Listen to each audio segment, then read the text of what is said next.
महत्वपूर्ण निर्णयों में से एक महत्वपूर्ण निर्णय ये है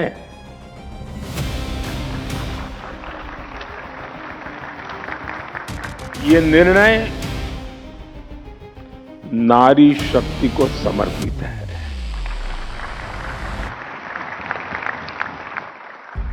नारी शक्ति वंदन को समर्पित है। भारत का संकल्प जो समता मूलक हो, जहां सामाजिक न्याय केवल एक नारा न। मंच पर विराजमान दिल्ली की लोकप्रिय मुख्यमंत्री श्रीमती रेखा गुप्ता जी, केंद्रीय मंत्री श्रीमती अन्नपूर्णा देवी जी, श्रीमती सावित्री ठाकुर जी, राष्ट्रीय महिला आयोग की चेयरपर्सन श्रीमती विजया रहाटकर जी, यहां आप सबके बीच भी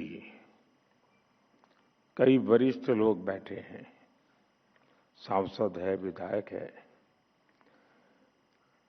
हमारे लोकसभा के पूर्व स्पीकर आदरणीय मीरा कुमार जी भी हमारे बीच है।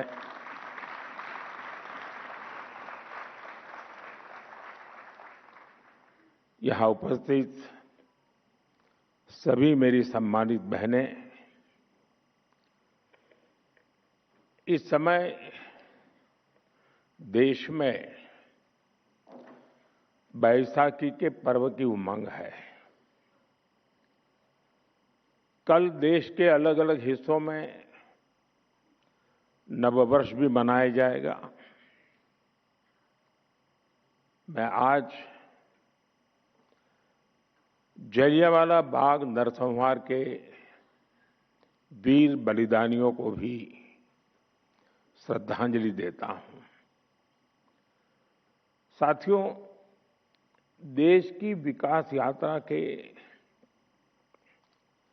इन अहम पड़ावों के बीच भारत 21वीं सदी के सबसे बड़े निर्णयों में से एक निर्णय लेने जा रहा है।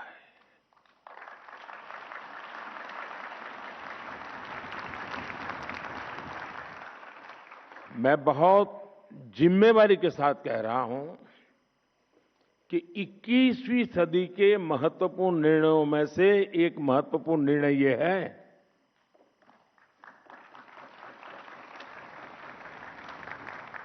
ये निर्णय नारी शक्ति को समर्पित है।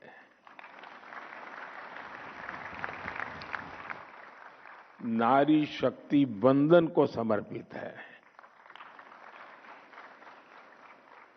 हमारे देश की संसद एक नया इतिहास रचने के करीब है। एक ऐसा नया इतिहास जो अतीत की संकल्पनाओं को साकार करेगा, जो भविष्य के संकल्पों को पूरा करेगा। एक ऐसे भारत का संकल्प जो समता मूलक हो, जहां सामाजिक न्याय केवल एक नारा न हो, लेकिन हमारी कार्य संस्कृति का, हमारे वर्क कल्चर का, हमारी निर्णय प्रक्रिया का स्वाभाविक हिस्सा हो। साथियों, राज्यों की विधानसभाओं से लेकर देश की संसद तक दशकों की प्रतीक्षा के अंत का समय 16, 17, 18 है।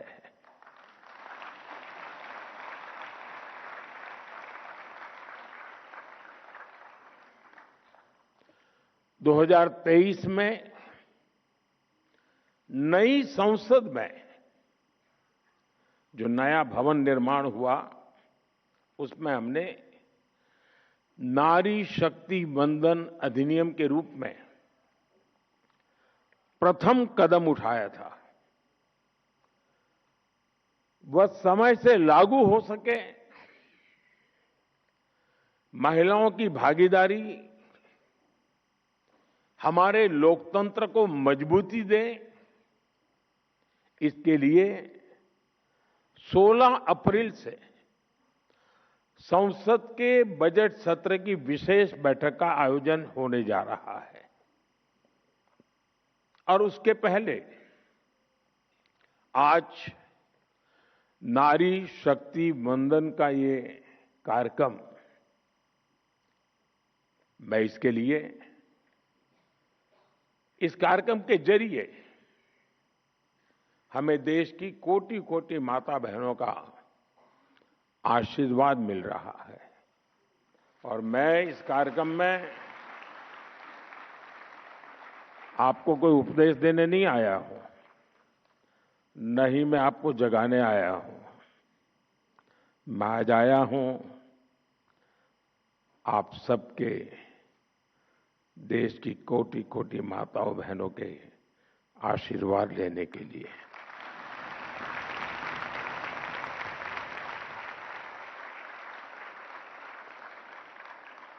आप सभी देश के कोने कोने से आई हैं। मैं आपकी इस उपस्थिति के लिए, इस महत्वपूर्ण काम के लिए आपने जो समय निकाला है, इसके लिए आपका हृदय से अभिनंदन करता हूं। साथ ही भारत की सभी महिलाओं को एक नए युग के आगमन की बधाई भी देता हूं। साथियों, लोकतांत्रिक संरचना में महिलाओं को आरक्षण देने की जरूरत दशकों से हर कोई महसूस कर रहा था, चर्चा भी होती थी। इस विमर्श को करीब करीब 4 दशक बीत गए, 40 साल बीत गए।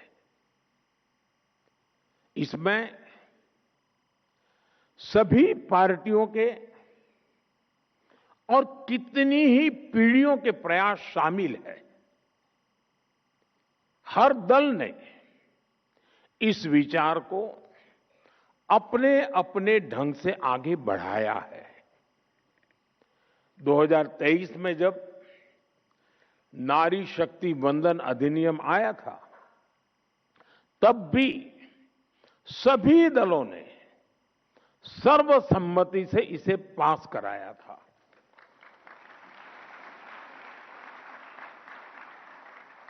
और तब एक सुर में ये बात भी उठी थी कि इसे हर हाल में 2029 तक लागू हो जाना चाहिए।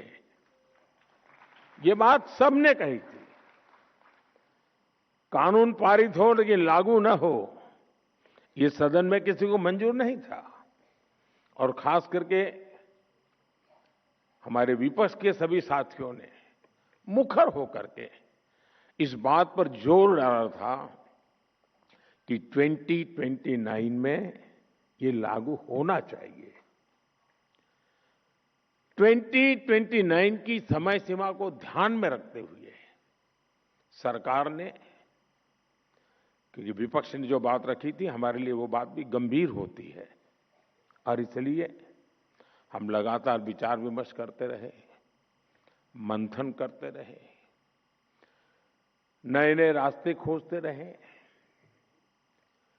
संविधान की जिनको ज्यादा अध्ययन है, ऐसे लोगों की भी सलाह ली। और 16 अप्रैल से संसद में इस पर व्यापक चर्चा भी होने जा रही है। साथियों, हमारा प्रयास है और हमारी प्राथमिकता भी है, इस बार भी ये काम संवाद, सहयोग और सहभागिता से हो। और मुझे पूरा विश्वास है कि जिस प्रकार से इस अधिनियम को पारित किया गया था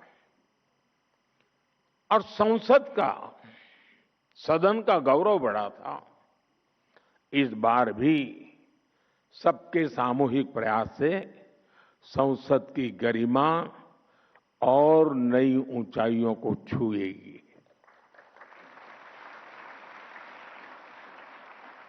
देश की हर नारी को भी अच्छा लगेगा कि हर दल ने राजनीति से ऊपर उठकर उनके हित में ये महत्वपूर्ण निर्णय लिया है, काम किया है। वैसे मैं देख रहा हूं, बीते कुछ दिनों से देश भर में महिलाएं मुखर होकर इस विषय पर बात कर रही है। व्यापक रूप से एक डिबेट चल रहा है और लोकतंत्र की एक बहुत बड़ी ताकत है। विधानसभा और लोकसभा पहुंचने में उनके सपनों को, आप सबके सपनों को नए पंख मिलने जा रहे हैं।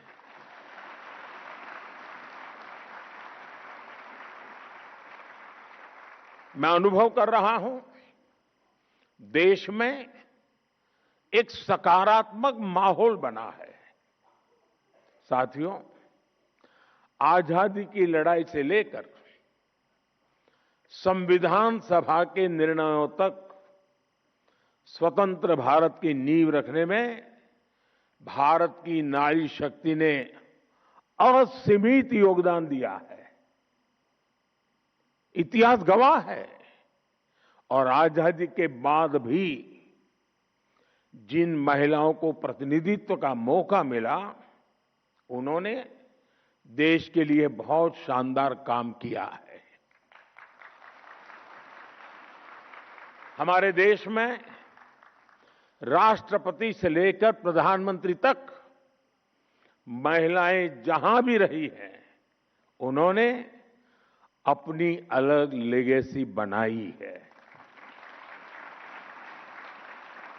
इस समय भी हमारे देश में राष्ट्रपति जी से लेकर वित्त मंत्री तक ऐसे अहम पद महिलाएं ही संभाल रही है। उन्होंने देश की गरिमा और गौरव दोनों को बढ़ाया है। साथियों, हमारे देश में महिला नेतृत्व का एक बेहतरीन उदाहरण पंचायती राज संस्थाएं भी हैं। आज भारत में 14 लाख से अधिक महिलाएं लोकल गवर्नमेंट बॉडीज में सफलतापूर्वक काम कर रही है।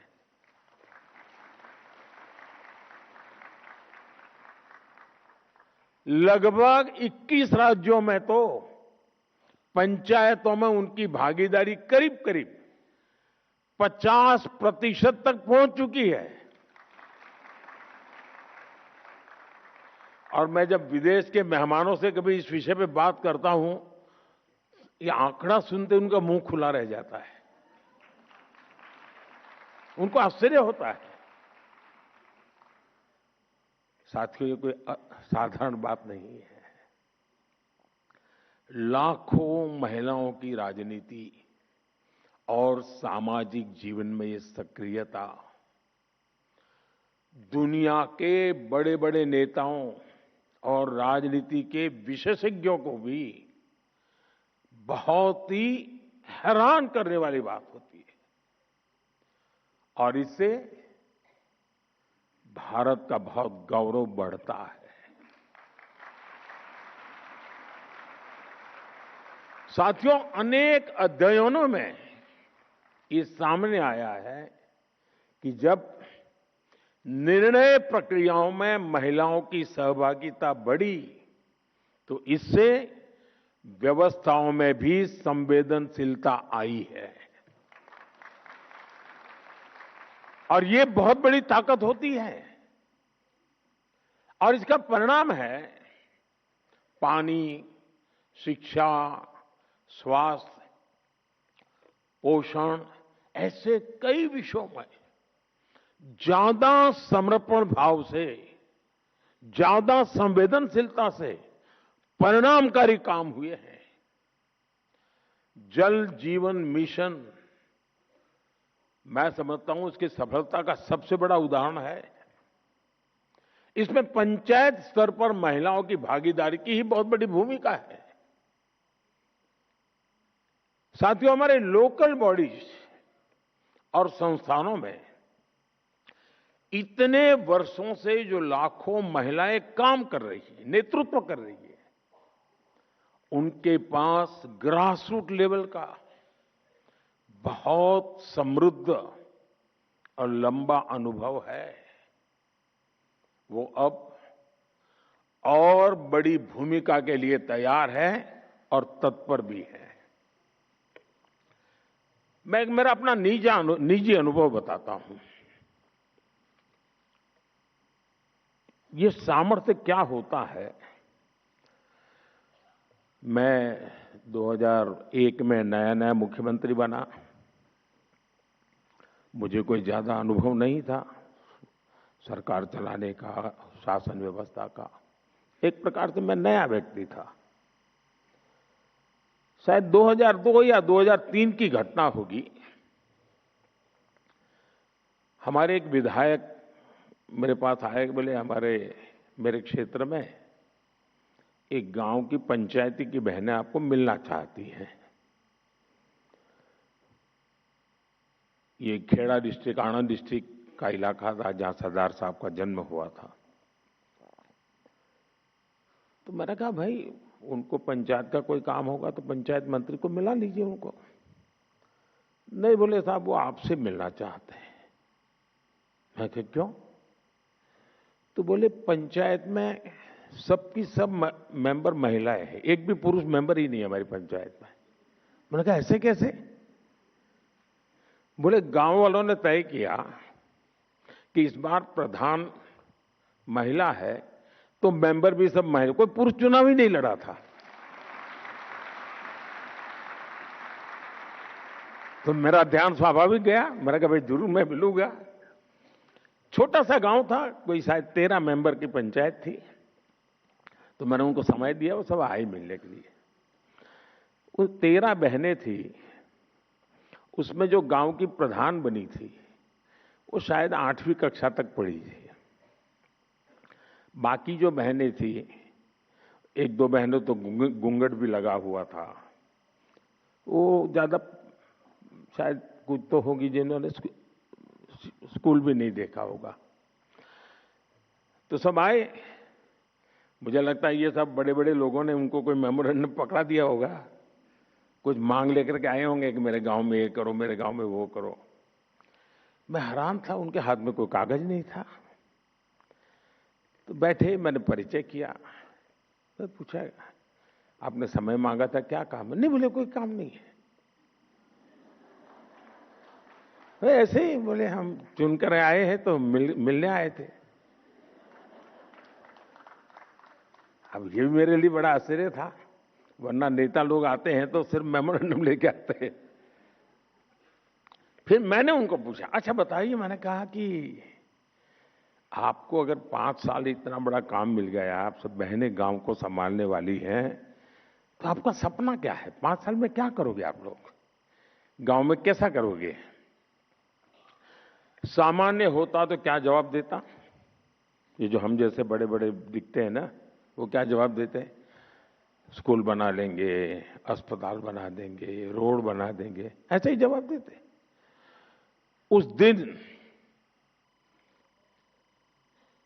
8वीं कक्षा पढ़ी हुई इस प्रधान ने और उसके साथ आई हुई महिला मेंबर्स ने मुझे जो जवाब दिया, वो शायद दुनिया का बड़े से बड़ा अर्थशास्त्री नहीं दे सकता है। और वो बात आज भी मेरे लिए एक लेसन की तरह है। मैं सीएम बना, पीएम बना, लेकिन उस पंचायत की महिलाओं की वो बात मेरे लिए आज भी मार्गदर्शक है।